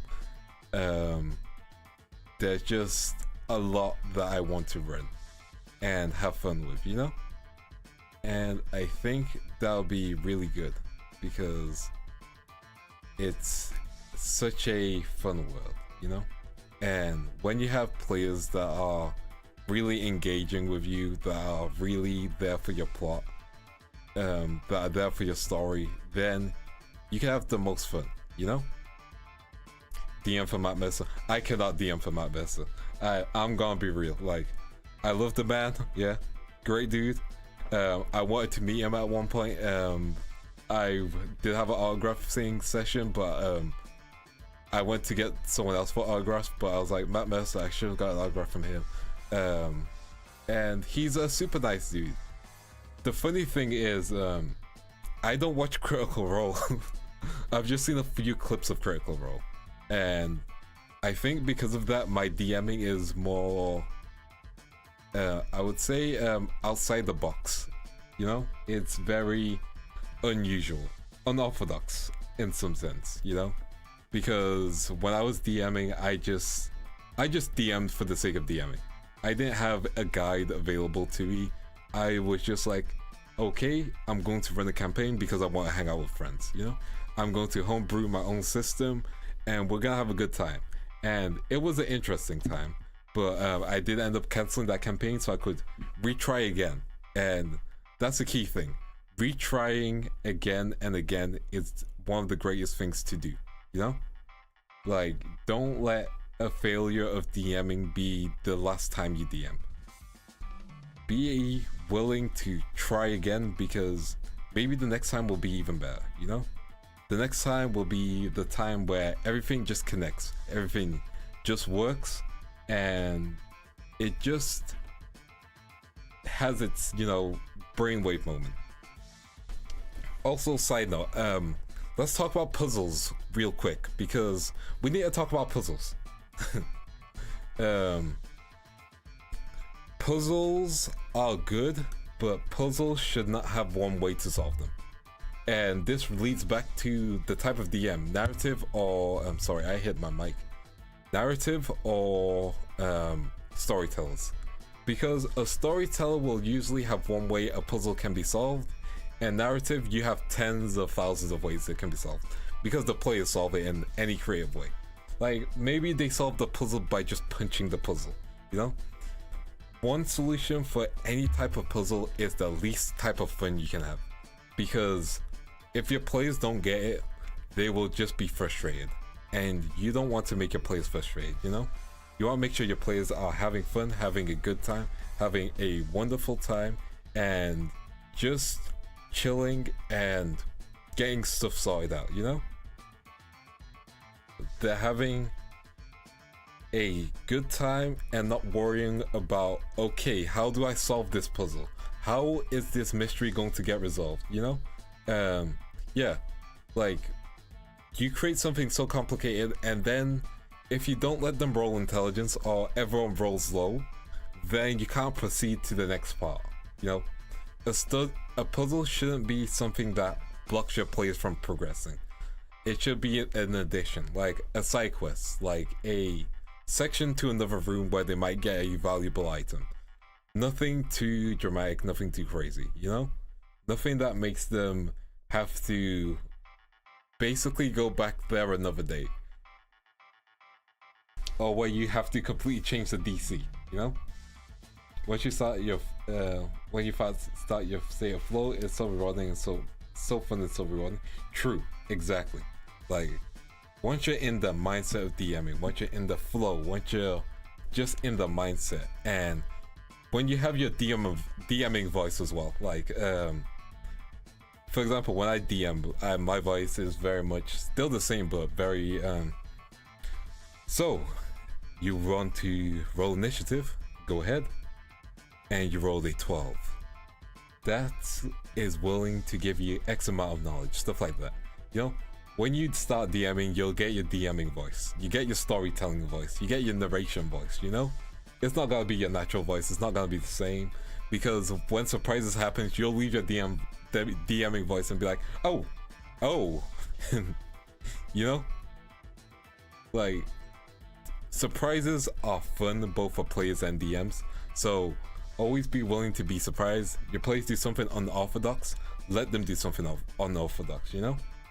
And if you find it frustrating when players do something unorthodox, but then you yourself, when you're a player, do stuff unorthodox, maybe DMing isn't your calling, you know? And that's fine. DMing doesn't have to be everyone's calling. Everyone can find different things that they like, you know? Like, some people will just want to be players forever, and that's fine. But for me, I am comfortable doing both. But at this point, I think DMing is more of my, you know, nature, my natural calling in some sense. Because you can have more fun with it, you know? Yeah, exactly. DMing voice kicking in at the start of session to shift the group. Exactly, you're a teacher at that point. You're an English teacher trying to immerse them in the world, you know? It's awesome when they can knock me off my feet with their ideas. Exactly. Like, it's so fun. One of my favorites example is, okay, so you know the spell Misty Step? You just need to see where the, you just need to see the other location where you can step through, yeah? And so a player used it, Misty Step, to go through a door because they could see what that was on the other end through a keyhole, you know? So they could technically Misty Step a door. Some DMs wouldn't allow it, but when a player does something creative and something that smart, reward them. Be like, oh yeah, that works. That just makes sense. If it's in the line of sight, it's written in a spell like that, go for it. You don't need to be a rules lawyer, you know? Exactly. See, heck yeah. I see a lot of people in here have done that one before or have experienced that one in some extent. But yeah. One more thing about being a DM, which I've kind of gone over it a few times, but a DM is very responsible for your party's experience. So you need to, yeah, exactly. Let your players do all the cool stuff they want. Yes. But yeah, as in D&D, when you're DMing, when you have all that time to talk to someone and like hear their ideas, the really cool thing is being able to, first of all, provide them a setting and a story which they love, you know? A setting and a story which they can truly get lost into. One that can craft a narrative where they're like, man, I was lost in your world and that was amazing, you know? And when you do that, it crafts a story which makes people smile / laugh, you know? And you want to be that DM who has stories of their players too, where you can be like, oh, one time I played did XYZ and I was so happy when they did that, you know? Oh, one time my players solved a puzzle in such a unique way. Like, all that stuff is good and should always be rewarded and encouraged. Because if you don't encourage that as a DM, then you're kind of stifling the, well, fun that your players might be having. You're stifling their creativity. And you never want to do that as a DM. You never want to do that. You want to be able to be that DM that they go to and say, we had a great time. We had a fantastic, wonderful time. And they get lost in your world. You want to be the DM who crafts a story where people are just like, man, I can't wait to go there again. I can't wait for next Friday for us to jump into that story again. And hopefully I can be that DM for people when the time comes. Because I would love to share a campaign with you guys on stream. And I think this is gonna be really good. And with me talking to guests in the future, like Twig, it's gonna give me more insight because, you know, it's gonna be really good. Let the players play and explore your sandbox instance. Exactly. Just remember, your world is alive. It's not a simple, you know, hey, sorry. Oh, I was having a tickly throat. It's not a simple, hey, you know, yeah, can we play again tomorrow? That's the best compliment a DM can get ever, you know? It's the excitement that you experience, and it's amazing. It's like getting art as a DM, or players being like, oh, I drew this like little comic of what happened in that campaign, or I got XYZ commissioned, you know? I got dice made for our campaign, even if it's a digital campaign. Also, remember to thank your DM and players for sessions. Exactly. It goes both ways. Thank you players and thank you DMs, because without one or the other, the story cannot continue, the story cannot even start. Like, a DM with no players is like a book with no narrator, you know? It's just there for no one to hear. And a DM with no book is just someone yapping, you know? He's yapping about anything. One of my players actually started a book series based on my campaign, which is insane.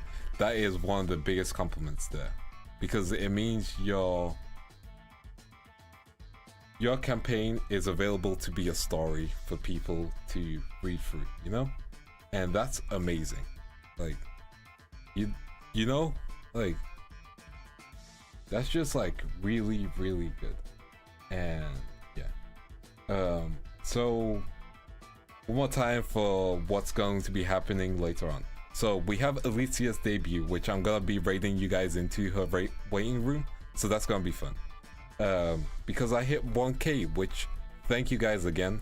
Thank you guys for enjoying the content, and I'm hoping to do more D&D based content, so it's going to be more fun.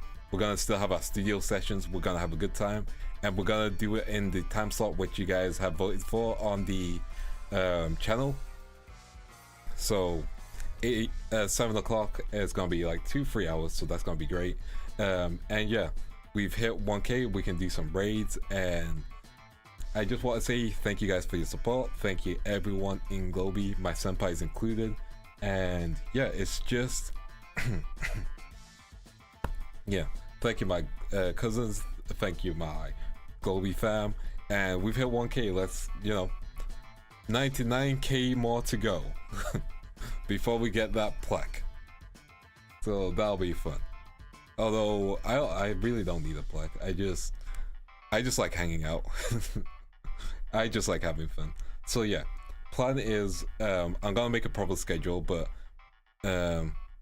as someone who knows nothing about D&D, this is very, very educational. That is what I love to hear.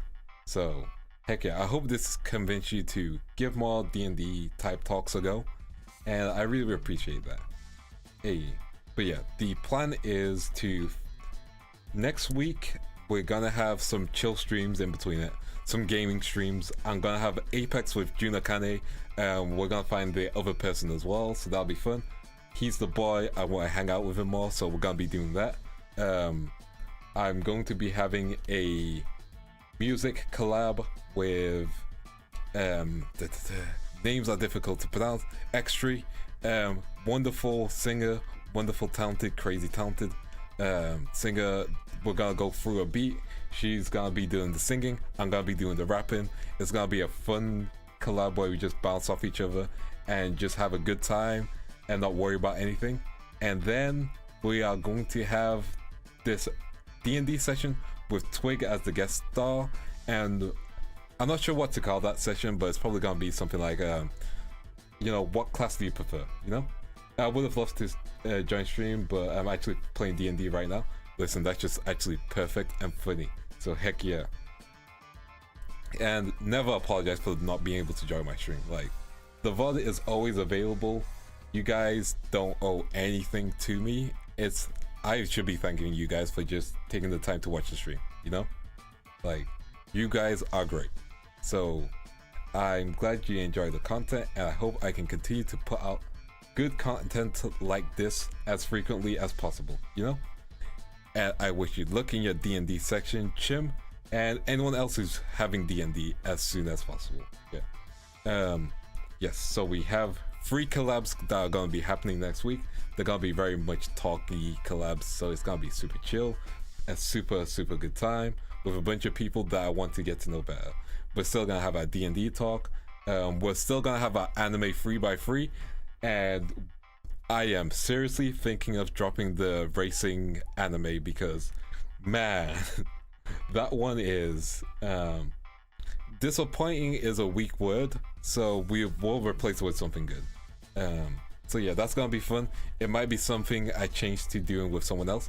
Then the week after that, we are going to get things solidly done, and I am going to be working on a cover, which is gonna be a collab cover, which is gonna be really nice, you know? Yes. So I'm going to get the waiting room raid set up in just like a minute or two. But yeah, so yeah, you guys have a wonderful time. Alicia is fantastic, so make sure to send her nothing but support and love. Make sure you watch her debut. You guys aren't ready for her. That's the best way I can describe it. You guys just aren't, you know? Oh, I can't redirect still. Yeah, your boy can't redirect, so I'm going to change the pinned message to Alicia's waiting room. Let me just get that set up. Yo, like I thought I had everything ready.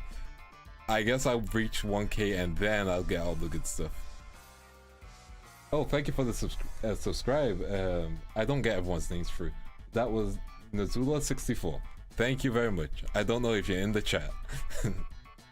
Now let me just link up the waiting room so you can just jump into that, and then I will be ending stream. So let me just get that there. Someone make sure to type a mess. Oh, there we go. Yeah. So that's pinned. Make sure you go there. Go support them. Hey Nazul. Don't worry. Future streams are gonna be more at the 7 o'clock time slot, so you guys will be able to talk about D&D a lot more. So yeah, thank you guys. We're gonna switch to the ending soon screen. We did have a little scuff today, but we're getting there. Just know it's a band stream.